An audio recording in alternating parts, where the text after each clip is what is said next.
जिवंत देव, जो पवित्र प्रभू येशू ख्रिस्त याच्या नावाला धन्यवाद देऊ. करिंथरास पहिले पत्र याचा 11वा अध्याय आणि 28 वचनापासून मी आपल्यासाठी वाचतो.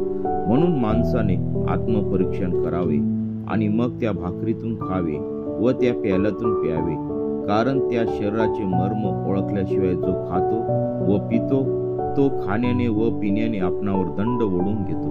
तुम्हामध्ये पुष्कळ जण दुर्बळ व आजारी आहेत आणि बरेच निद्रेत आहेत. याचे कारण हेच, आपण आपला न्यायनिवाडा केला असता तर आपल्यावर दंड ओढवला नसता.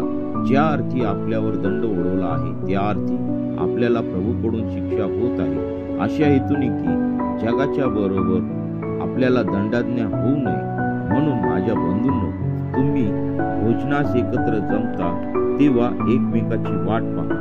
कोणी भुकेला असला तर त्याने घरी खावे, अशा हेतूने की तुमचे एकत्र जमणे दंडास कारण होऊ नये. बाकीच्या गोष्टींची व्यवस्था मी आल्यावर लावून दे. वाचलेले वचन देव आशीर्वादित करो.